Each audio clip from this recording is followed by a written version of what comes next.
Well, hello. I'd just like to say hi to everybody. I'm going to make some introductions. I'm Donna Toiber, and I am here in Richland School District 2 in Columbia, South Carolina, and I'm the Innovation Program Designer for our district. And with me is Marissa Young, who is a 4th grade teacher at Pontiac Elementary School here in Richland School District 2, and she's an ISTE Emerging Leader. And then we also have Chuck Holland, the Director of Instructional Technology here in Richland School District 2. So we're going to talk with you about our journey.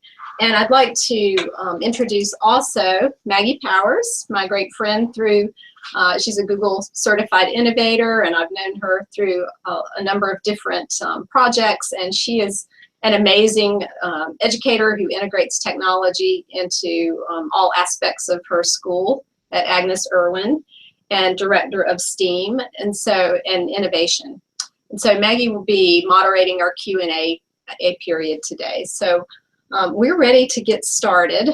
I'm going to go ahead and present my screen, and we're going to talk to you about how we have had extreme makeovers for learning here in Richland School District 2. And so we'll get started with our presentation.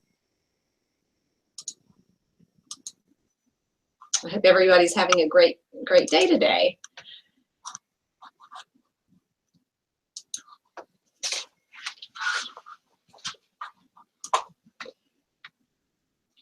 Today in this agenda, we'll go through why we need personalized learning. We'll move into our PAC4 personalized learning model that we use in Richland 2. And then Marissa Young will talk about the classroom implementation with her students.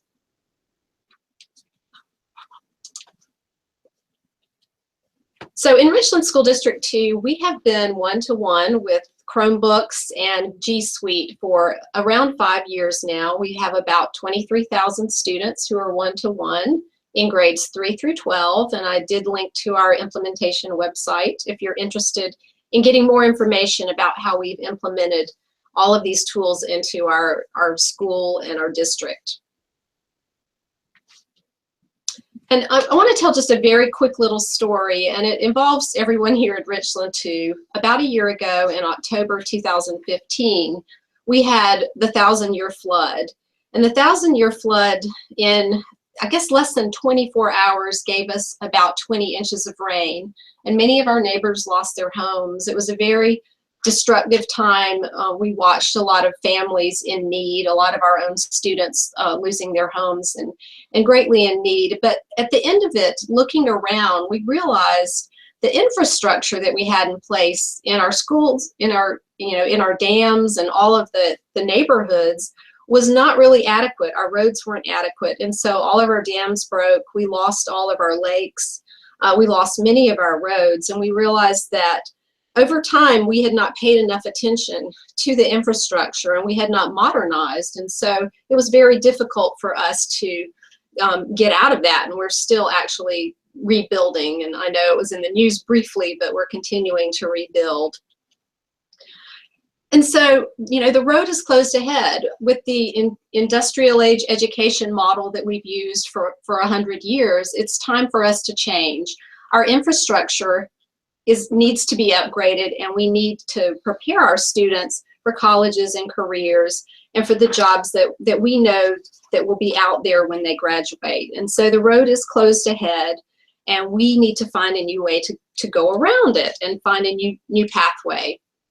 And so in Richland 2, several years ago, we decided that we wanted to focus on having personalized learning experiences for our students, making learning authentic, and making it collaborative so that our students could gain those world-class skills to be ready for colleges and careers. And we also started R2 Innovates, our innovation incubator, 3 years ago. This is our 4th year of implementation. And through this process, we have identified teams of educators and staff members who want to put some new ideas into action. They want to design services and programs to accelerate and support deep learning in our schools. And we've had a number of wonderful projects coming out of that, including PAC4. And so I'm going to turn it over to Chuck Holland to give you an overview of PAC4 in Richland 2. Okay, thanks, Donna. The PAC4 model, the PAC4 model really came about as an accelerator project in the innovation incubator. As Donna had mentioned, we had rolled out one-to-one about 5 years ago, and we were in the process of evaluating how we were doing in the process of implementing one-to-one. And what we found was we had a lot of really great teachers doing great things, but we were seeing that it was happening more in pockets throughout the district. And so we started identifying the things that these teachers were doing. And one of the things we noticed were that the teachers who were successful with their one-to-one implementation were the ones that were allowing students to have some ownership in their learning. So we, through the design process with Donna, we came up with a or how might we statement, how might we create an environment in Richland 2 where students would have a voice in their learning. And we realized that blended learning was probably one of the ways that students could have that. And we also realized that in order for it to be really ownership in their learning and having a voice in their learning, we were going to have to personalize that learning as well. And next slide. So we came up with our PAC4 model, which is a combination of a blended learning model with an emphasis on personalized learning. And from that, we came up with our PAC4, which is personalized learning, authentic learning, with an emphasis on the 4 C's of collaboration, critical thinking, communication, and creativity. And so by working through that model, we decided that we would go out and identify those teachers who were willing to participate in this process. So we went out and looked at all the teachers who were kind of already starting in this model.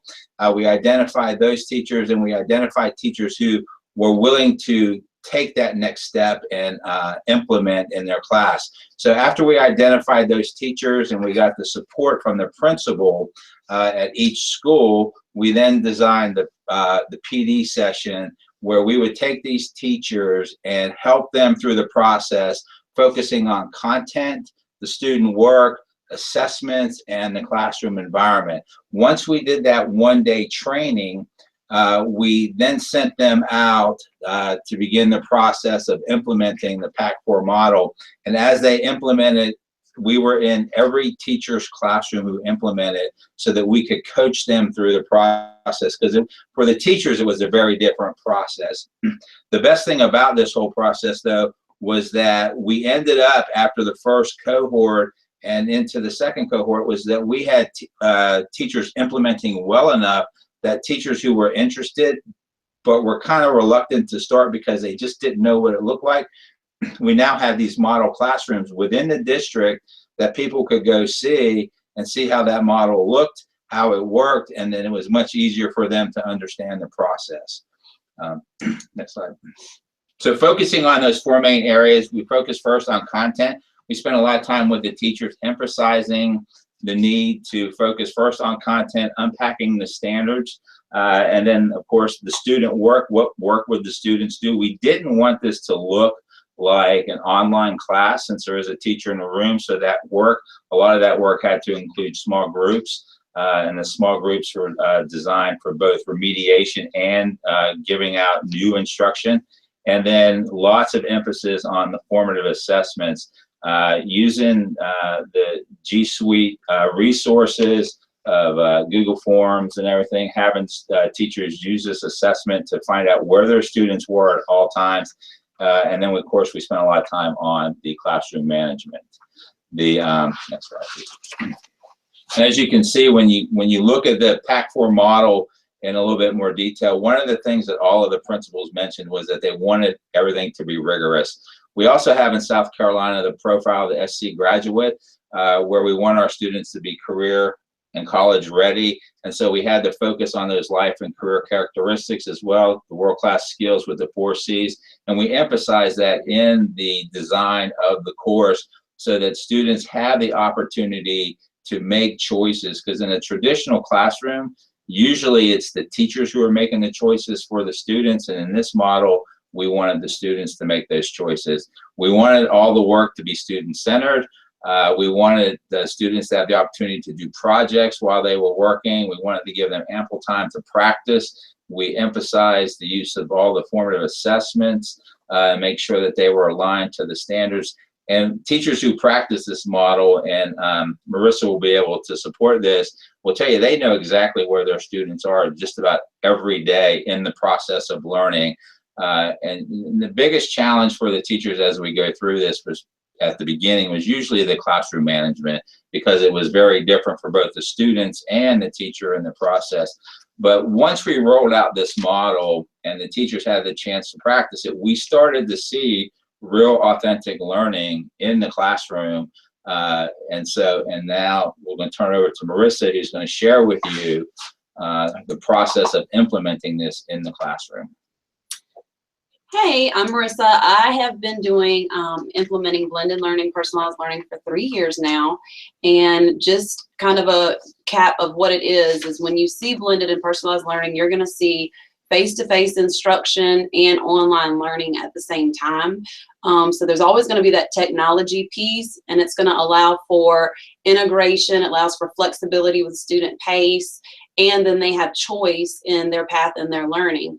So the way I'm implementing it in my class now is I've attached some of the documents that you can see.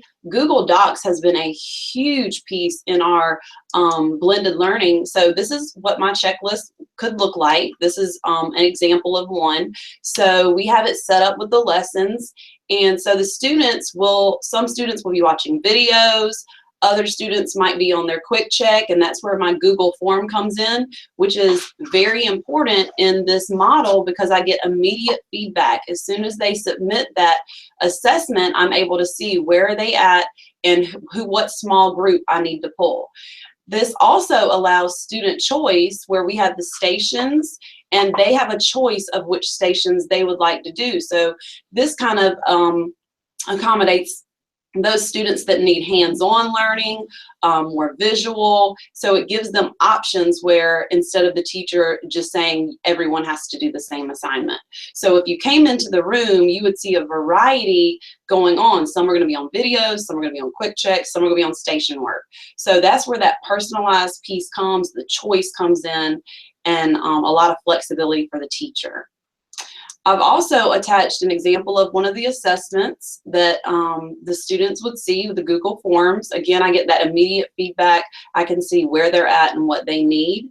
And then another Google tool that's really helpful is the sheets. So this is an example of how I track how my students are, where they are, because some students might be on lesson 1, other students might be on lesson 3, and this really helps me see, okay, where are we and where do we need to be?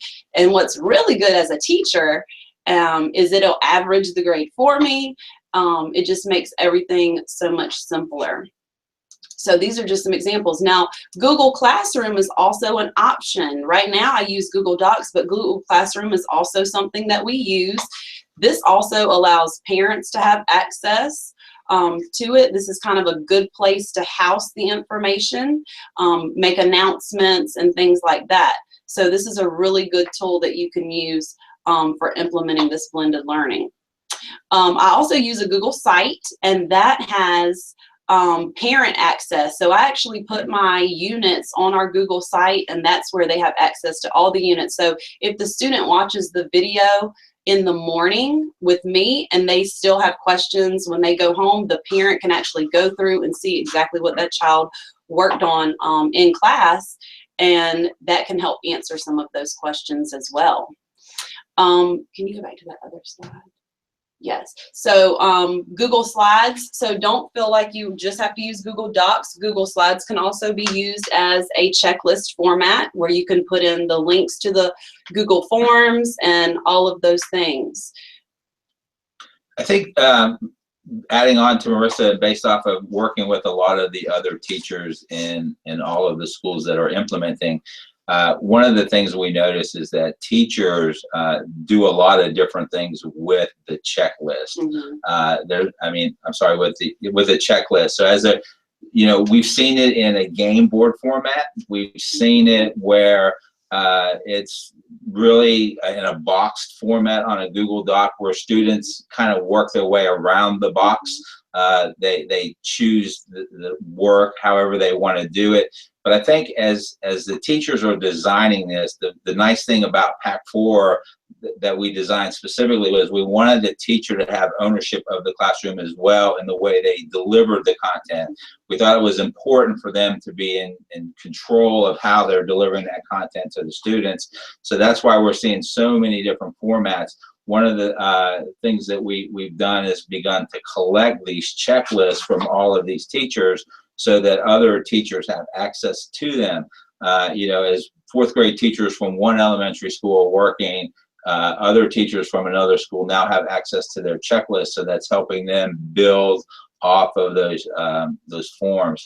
The other thing we're seeing too is with the assessments in Google Forms is that the teachers are becoming much more aware of the standards and the writing of those questions, because the checklist, I mean, the assessments are designed to just make sure that a student has enough understanding in order to continue on with the work. It's not really that final assessment. It's really, okay, can this student proceed with the work, or do they need to go back and rewatch a video, or do they need to go and check in with the teacher to get some more learning before they move forward? Because one of the things we didn't want to see happen was students watching a video or even taking some information from a teacher and practicing the work wrong before they really had an understanding. So what we're seeing now is actually growth in the students earlier in the process because of these assessments. And I think that's been one of the strengths. The other thing that's been really helpful as observing throughout the district is the use of the small groups. And, you know, the way that the teachers are bringing those small groups together for both remediation and also for delivering new content.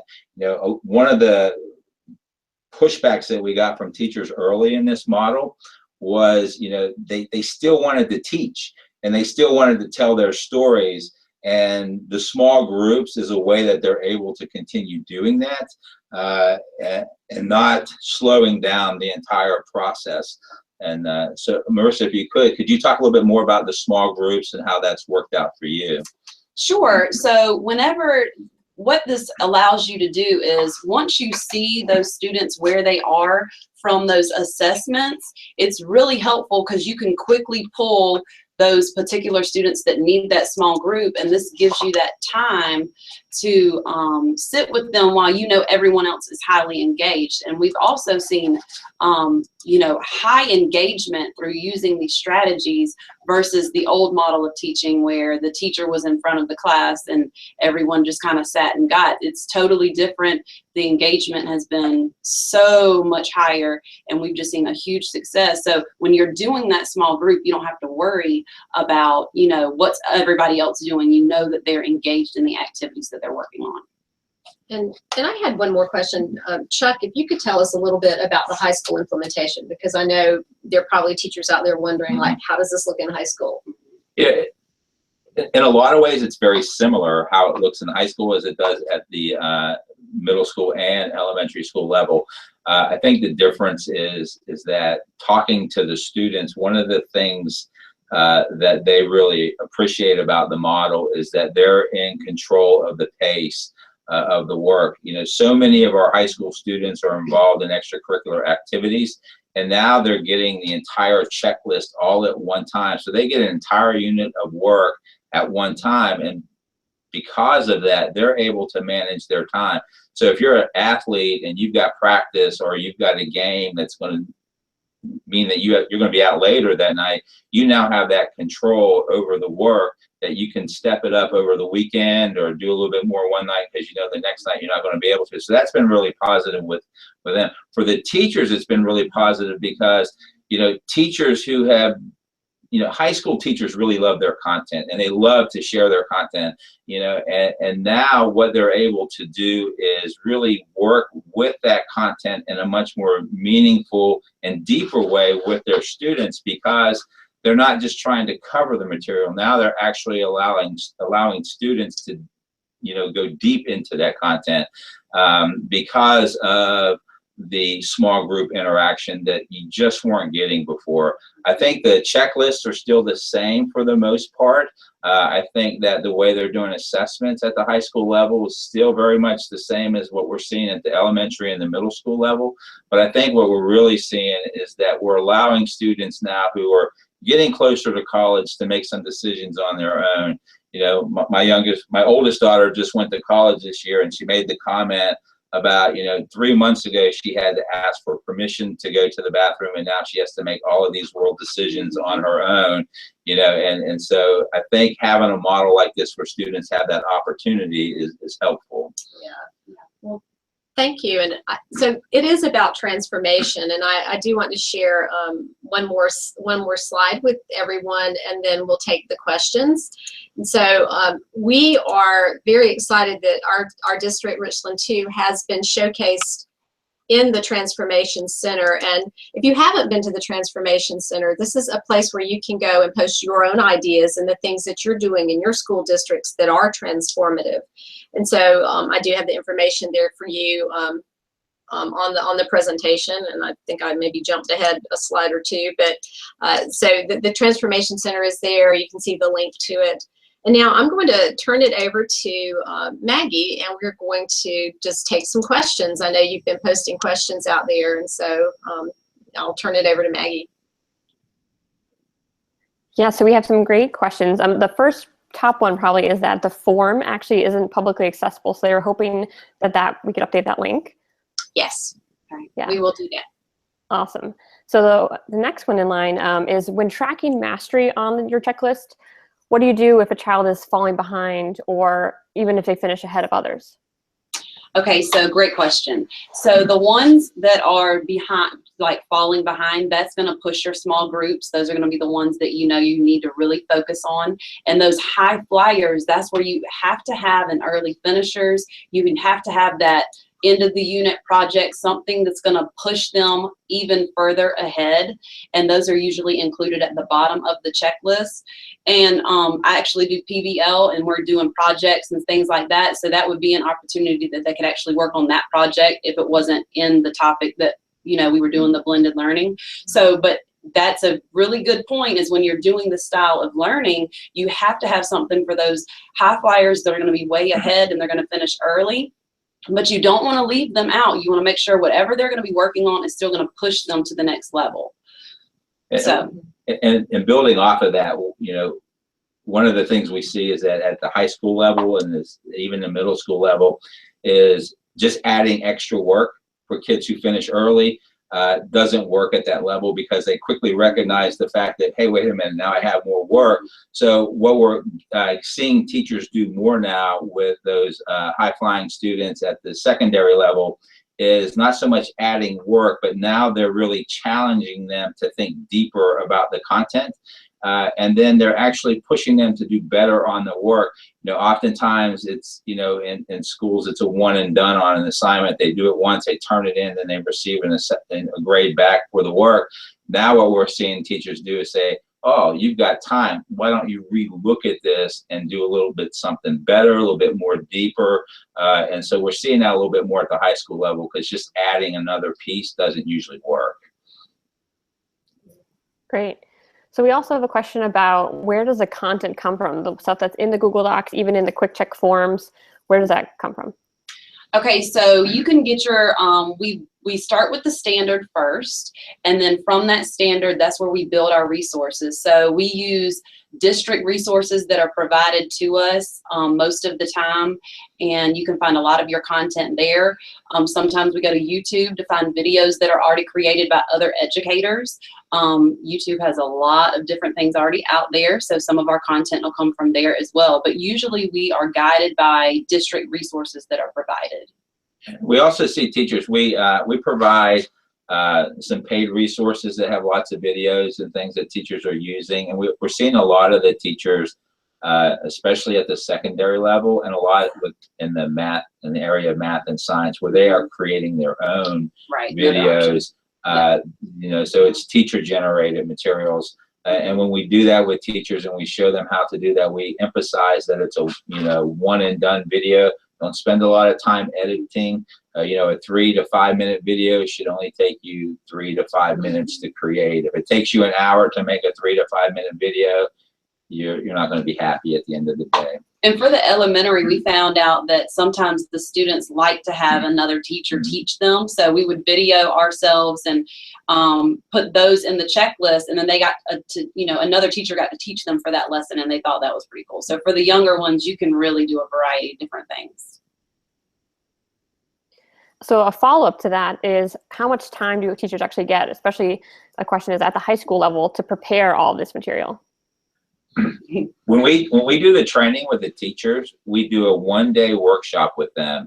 The work and talking about the model really takes about an hour to an hour and a half spread out over the day, but for the most part, it's a working day with people from our team and people from the teaching and learning department in there working with them to pull that content together. So usually at the end of a workshop day, they have pretty much put together an entire unit. Most of the teachers already have this in place because they've already planned these units out. Now it's just a matter of refining how they do that. So usually it takes them like a good day and a half of, you know, uninterrupted time to do that. But once that's done, it's usually like a, you know, sometimes a 10-day to 15-day unit that they've just completed. So then they start working on the next unit while they're in the midst of implementing the first unit. So I think we have time for maybe one more. So I'm going to ask, what about those students who would take kind of, quote, forever to finish if they were left on their own without a guide? How do you deal with that? So again, that's kind of going to go back to those small groups, and sometimes you have to eliminate some of those options. Instead of giving them 3 things to choose from, they might only get to choose from 2. Or sometimes when you have students getting pulled for different things out of your room, other programs that they're in, sometimes you have to make an alternative assignment for them that you know that they can create. It's still going to be to the standard, but sometimes you have to make an alternate assignment that you know they're going to have time to finish. Awesome. So it's about 2:28. I don't know. Do you think should we squeeze in one more? Sure. We can do it. Awesome. So there's a couple of questions actually about just the spreadsheet process and how do things get into the spreadsheet. So I think maybe just talking about how a form and a spreadsheet can work together. So is that the grading sheet? Yeah. Okay, so whenever they submit the form, they can actually get the grade back, and then I can get the grade. So it's kind of a teacher up to you process of how you want to do it. So what I do is whenever I see their grade come up on the form, I put in the grades into the sheet. Now you have to set up the sheet where it'll average it at the end. And that's how I use that grading sheet. So that's why I wanted to kind of show you, it has that average part at the bottom. So when they do the station work, they could get a grade for that. When they do the quick check, they get a grade for that. So I'm actually putting that piece in there. Well, and I do think probably we need to end now, but thank you so much, Maggie, for giving us those questions. And we'll go back online and answer any additional questions that you have. So continue to, go ahead and post questions there. And I just want to share our contact information. We are more than happy to chat with anyone about what we're doing here. I know Marissa's got a lot of information to share, and we'll make sure we get those links updated. So thank you so much. Follow us on Twitter. Check out the Transformation Center and learn more about what we're doing in Richland too. And we're just really excited. I hope you have a great afternoon and enjoy the rest of the on-air conference. Thank you. Bye.